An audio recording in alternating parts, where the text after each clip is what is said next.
Ilikuwa ni densi ya aina yake, ila haikuwa na mdundo wa muziki, bali mng'ato wa nyuki kadhaa waliomwinda jamaa huyu.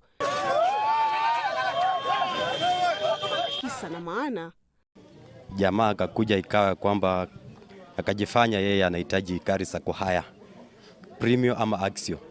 Tukaelewana ya kwamba atakuwa analipa shilingi 5,000 kwa siku kwa gari 5. Sasa ndio tulikuwa katika mazungumzo, nikaenda kununua credit, nikawaja jinsi yangu hapo.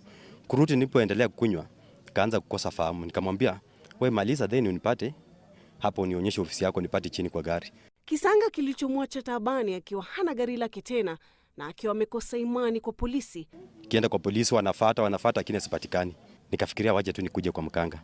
Tulipokuja kwa mkanga na akanihakikishia baada ya siku 3, siku 2, kama ni nyingi ni 3, huyo mtu ataonekana na hataenda mahali wala hatapalisha namba plate. Anataka kutengeneza mkoroke akili na atasungukia tu hapa Bungoma. Tena atajikuta tu akidrive mwenyewe, na kifika siku ya 3 ama ya 2 nyuki sitamfamia, atatoka ndani na atajielekeza mwenyewe kwa polisi. Funguo za gari akizishika mkononi, aliyejileta mwenyewe kichinjioni, gari nalo pia likiwa limepatikana na nyuki waliokufa wakiwemo pia.